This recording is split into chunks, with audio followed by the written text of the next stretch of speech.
Greetings from Snake Mountain Boatworks on Friday, August 7, 2020.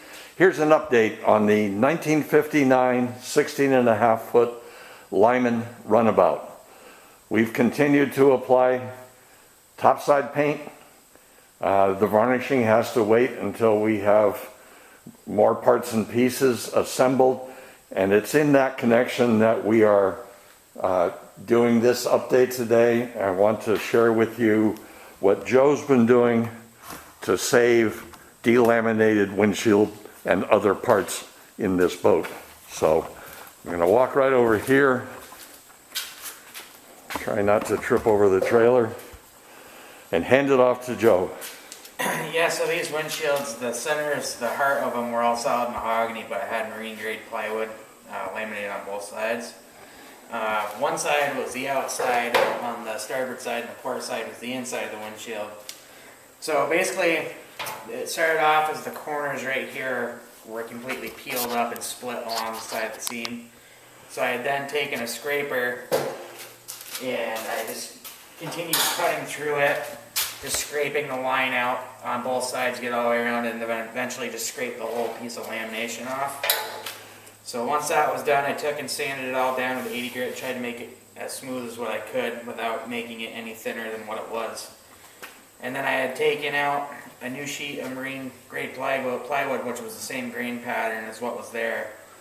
And I had laminated on with Gorilla Glue just because it's got more of a tighter bond and it will take in the stain and you won't be able to see it. So once those were clamped all together, I had taken a cutter or a router with a flush cut and did this whole chamfer here all the way around this side right here, and then on the other side was a little bit different.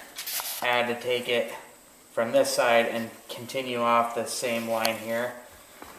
So once this one is all sanded in, I will be taking an 1/8 inch cutter with a bit and just have this line where the window gasket gets put back in, because right now it's kind of full of glue and just a bunch of other debris.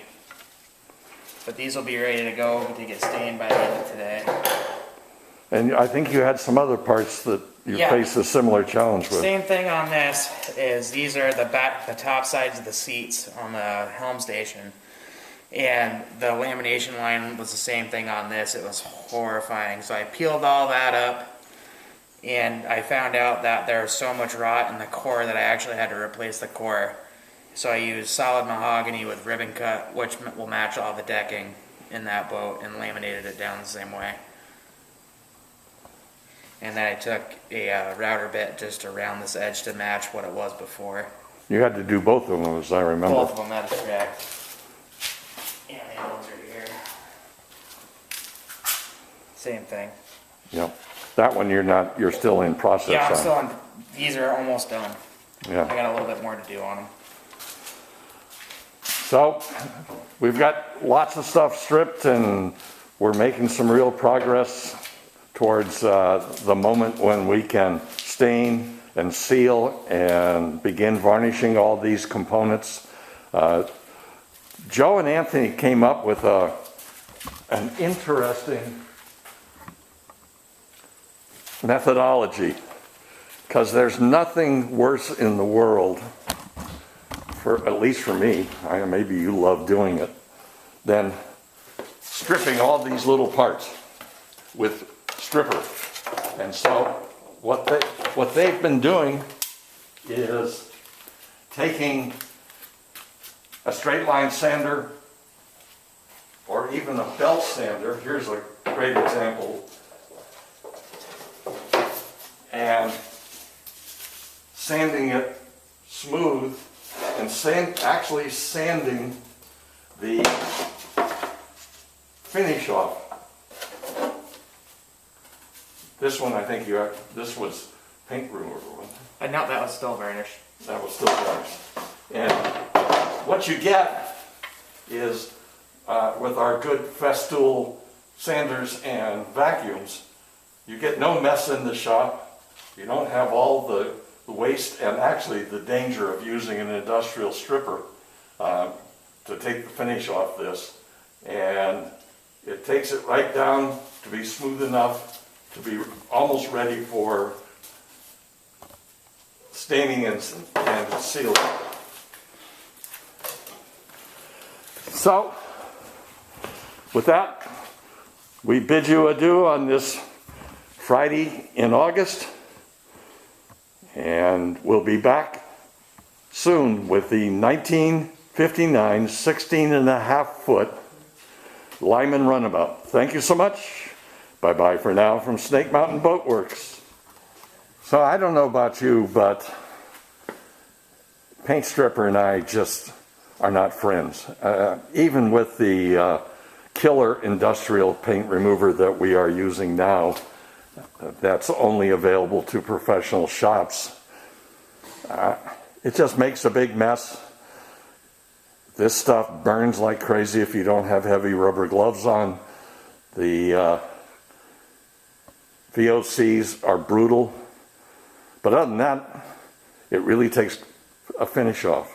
So Joe and Anthony on this boat, especially because we have lots and lots of big flat surfaces, tried another method, which is using an inline sander to simply sand the varnish off. And this is the result. We have a absolutely flat surface. It's sanded to 80 grit, which is our standard. And now this helm station seat is ready for staining, sealing, and ultimately varnishing. The same with the aft one. It's interesting. We've done some research with the owner, who's just fantastic to work with, by the way. It's nice to deal with a situation where we have a two-way street all the time. This model Lyman came in a number of seating configurations. The sort of low rent introductory level simply had a seat bench that went athwart right here. In fact, this is it. There was another configuration that picked this seat up and set it here and put a seat back. The problem with that is you had to sacrifice the really beautiful locker doors that both have anchors scribed into them that would be in this area and enclose the area where you keep your gas tank and your battery and such. The third configuration involved a seat that was just about mid from the aft edge of the helm seat to the forward, to the center of the aft seat.